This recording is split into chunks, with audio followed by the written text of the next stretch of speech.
Oh, okay. Chapter 1, Day 1. The first thing I am aware of as my mind fights to reawaken in pain. Oh no. From the top of my head to the tips of my toes, everything hurts. The pain sears my brain, crawling into whatever my mind fights to form any thread of rational thought and strings apart. Uh, so are we like dying? Can't open my eyes or get up from the freezing hard ground. The one thing I am able to make sense of, and eventually I stopped trying. I don't know how long I spent lying in the darkness, phasing in and out of consciousness. Maybe I'm dead. No, it wouldn't hurt this much if I was dead. And I wouldn't be hearing no voices. Voices? Hello? Through the haze of my thoughts, I make out the crunch of footprints on snow and foreign curses. Then, before I can process whether I'm in danger or not, I am hoisted from the ground without warning. Oh. I gasp at the sudden contact. Sends a new wave of fresh pain. Well, something picked me up. That's great. Whoever is holding me mutters something as they begin to move. I desperately attempt to open my eyes, but I can't. Okay. They shift. I feel something warm and heavy. A blanket, probably? Wrapped around my body, gently this time. The blanket is soft and warm, and my body succumbs to the new comfort against my will. Leaving my fate in the hands of the stranger, sleep takes me, and I am dragged down into darkness by the weight of my own frozen limbs. Every time I awaken, I thankfully have control over myself. My eyelids roll open with minimal effort, and I am able to see for the first time since I first blacked out. I prop myself up on one elbow to assist my surroundings, blinking rapidly at the brightness around me. Wherever I am, it doesn't look like I've been kidnapped or thrown into a dungeon. It doesn't look like I've been kidnapped. What do you mean by that? We're in an unknown area. We didn't come here willingly. So we kind of been kidnapped. Ah, hello.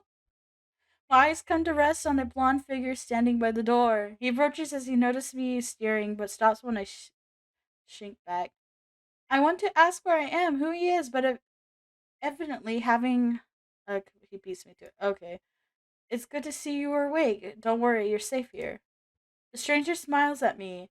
I tentatively begin to relax, his blue eyes twinkle. I'm Tino! Tino! I've been checking up on you ever since we found you outside last night. Okay, so in Hetalia, Tino would be Finland.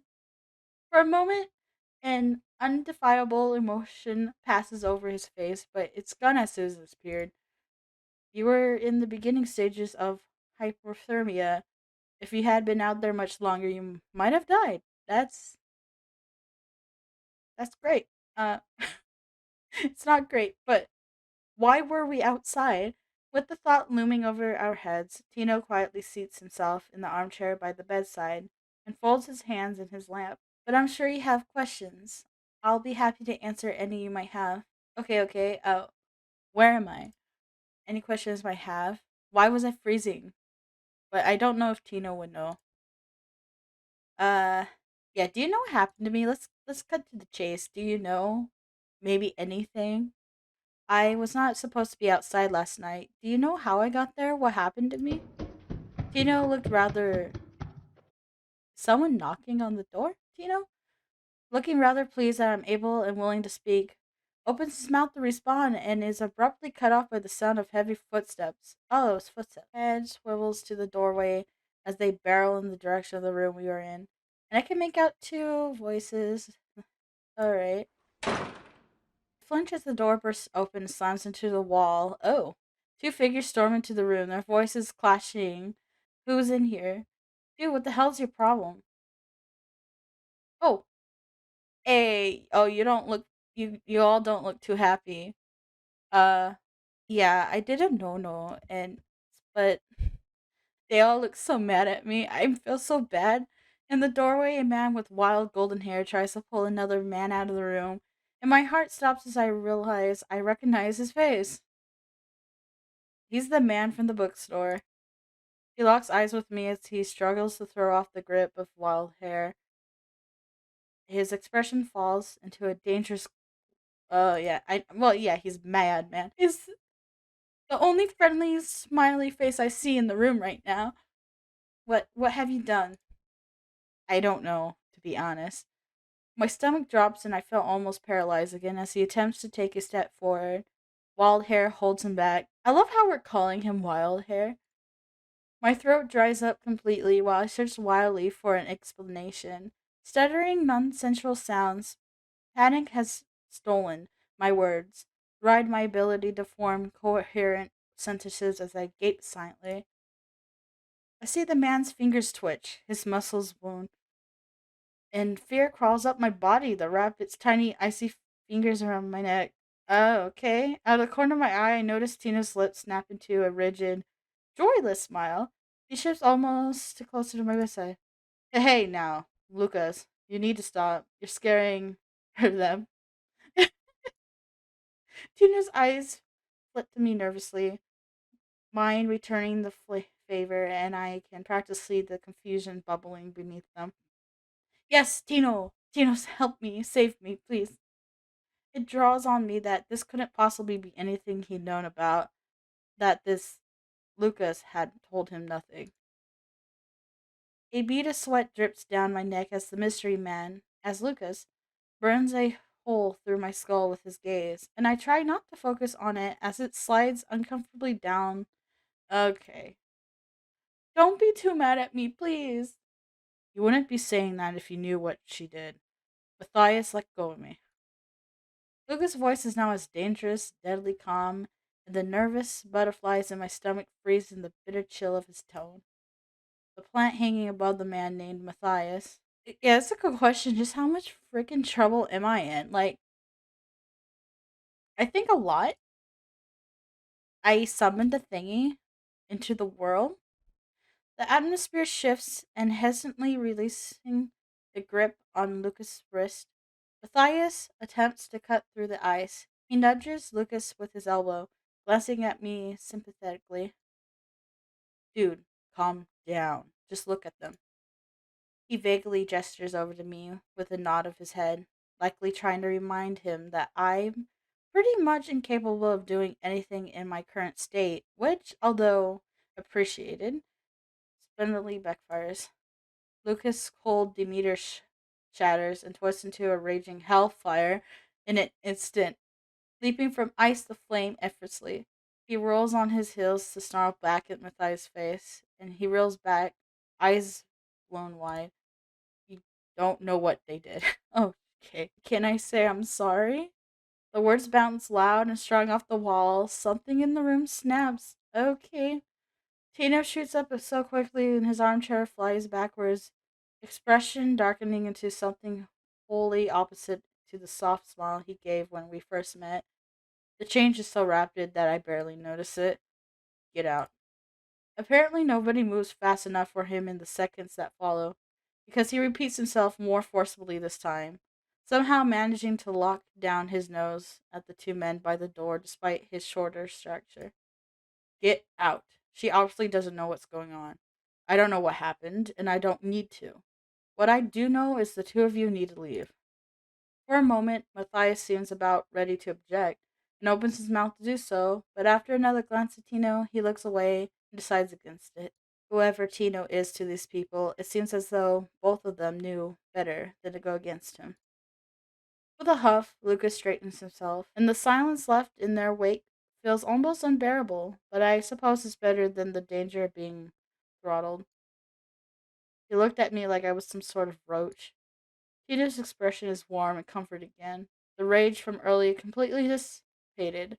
It's hard to imagine what it was ever there in the first place. I felt the tension drop from my shoulders hesitantly. Like, it went from 0 to 100, back to 0. It's fine. It's all good now.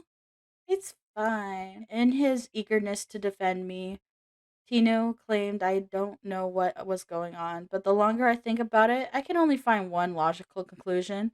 I brought the stupid book home, used it, Summoned a weird demon skeleton looking thing and almost died of hypothermia. I summoned a demon in my foolishness and paid the price.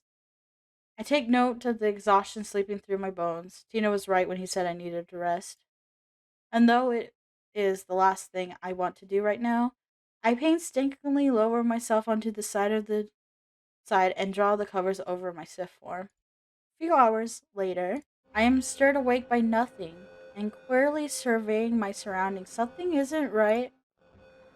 It is utterly silent as I squint through sleep blurred eyes at the digital clock sitting beside the bed. It's only the early hours of the morning. I'm about to roll over and try to go back to sleep before, through my tired gaze, I register a tiny sliver of light passing through the room. It illuminates the room while the door creaks open quietly. Now fully awake, my heart is thrown into overdrive immediately, and I snap my eyes shut. This is it. This is it. This is it. I'm gonna die. Either Lucas or that damn demon is here, and whichever it is out to get me. I find it funny that it's either Lucas or the demon. Which one's worse? I don't know. The footsteps that enter the room are light. So light I barely heard them. I struggle to track them as they travel and stop right beside the bed. Okay, maybe it's Tino? Maybe? Well, it could be Tino. It could be Tino. Think positive. It could be Tino. Checking in on us, going, okay, are they okay? A shift in the air, the sound of shallow breaths. Okay, it is human. It is human. I debate on whether I have the upper body straight to fight someone off after I've been thoroughly through already. Probably not. It's hard to resist the urge to twitch my fingers and test my mobility, but if I give away the fact that I am awake, it could cost my life. Or or it's Tino, keeping my breathing steady as dim light shine across my eyelids is even more difficult. But then I hear a gasp, a completely unexpected noise, and I am forced to choose. Okay. Uh Open my eyes or I pretend to be asleep right now.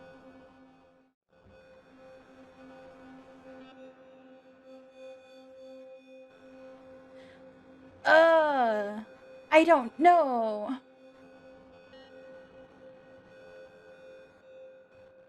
I don't know. Open? I don't know. I'm too curious, man. I but we're in a safe place, right? Tina was like, "Oh, I'll protect you," and all that, and we seem to be safe. I'm too curious. I have to open them. Despite the risk, I slowly open my eyes, curiosity pushing me past the point of no return. Oh, what's up, Icy? I detect a face in the dark, and through the meager light of the still open door, I discern the features of none other than Fantasy Boy, Lucas's companion at the bookstore. He's holding his phone like a flashlight, looking at me with wide eyes. His gaze meets mine, and he immediately begins to panic. Oh no, it's okay. It's okay. You almost scared me. It's okay. I'm so sorry. I didn't mean to wake you up. Tino, Lucas, and Matthias were just going on about somebody new in the house. I heard he almost froze, and he's stumbling over his words left and right, and despite myself, I crack a amused smile because it could have been a lot worse. He seems sincere though. There's no way he's of any sort of a threat, not if he's just an innocent teenage boy, you know? It's okay, seriously, no need to panic. For you, for me, maybe I don't think I've had a stranger break into my room before, but it's fine. Fantasy boy lets out a relieved sigh, breath rattling. I fight the urge to grin again. He really is that panicked over waking me up. Yeah, I'm sorry again. I just had to come see if it was really you. I'm a little bit surprised that it is, to be honest. There's a small stretch of silence between us before he points his phone light towards the armchair Tino sat in earlier, whispering a hesitant, may I, and take a seat once I nod. I'm Emil, by the way. Oh, it's nice to meet you, Emil. I'm Mystery. Beats my name under his breath as I give it to him, and his brow furrows as he's deeply considering something. It's nice to meet you, too. I wanted. Do you mind if I ask what exactly happened? Yeah, I kind of mind. I grimace as I recall the altercation from earlier and Lucas's twitching hands, feeling them ghost around my throat, and at my expression I note the all familiar, awkward alarm across Emil's face once more. I know Lucas was pissed, but I promise I won't get angry about it. Tell you the truth, I'm not involved with magic like he is. I really just wanted to look at the fantasy books. Anxious as I feel about explaining what happened, I can't help but smile at the last part.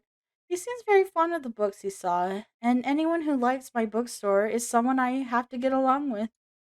It's probably best if he got a gist of what happened. Maybe he'll take my side. Well, you see, what happened. Recounting everything I possibly can from the night prior is way harder than I thought it would be. As vividly as I can feel and see everything, I find it incredibly difficult to find the right words to describe it. Uh, I was dumb. I opened a spell book of demons and it said demons on the cover. And for some reason, I was like, yeah, I bippy boppy booed it.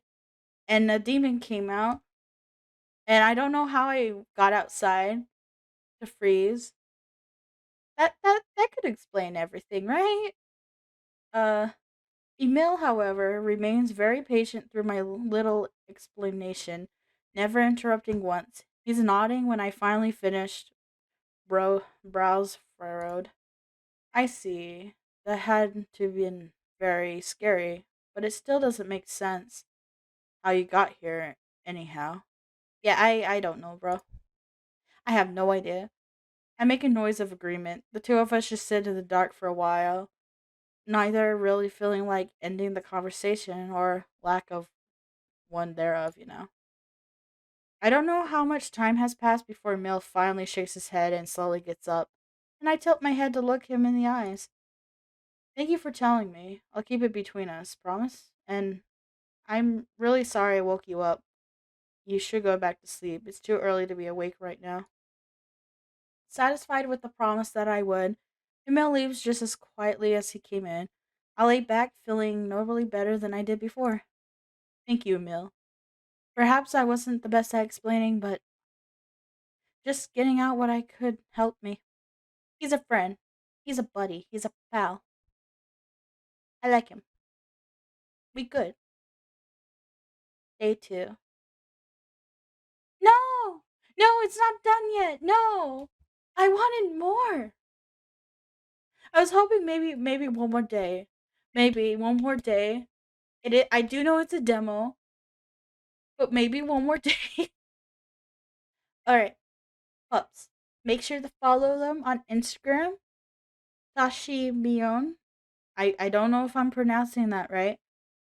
Or follow them on Hetalia region Discord server. Hashtag HETA Games channel.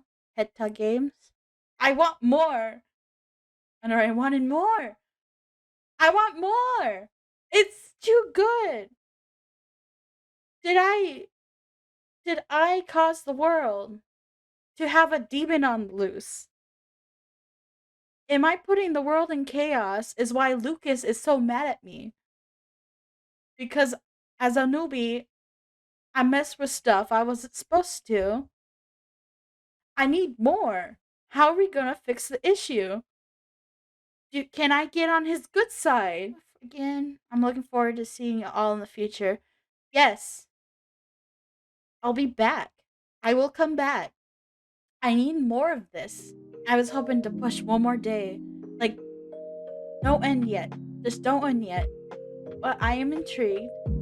I can't wait to see it fully developed in the future. The team who's behind Spellbound, keep going. Keep going. It is so good. The art is amazing. The music you got going on. I'm excited. And it makes my inner child happy. Like, I grew up on Hetalia, and to see it still thriving in 2023 is amazing. I need more, but I was prepared. I know it was a demo, and I was like, I'll get into it. That was fun. Thank you, Grassi, for suggesting a wonderful Hetalia fan game for me. I loved it so, so, so much. And it reminds me, so this was a long time ago. It was back when I was in high school. And mind you, I'm 24 years old now.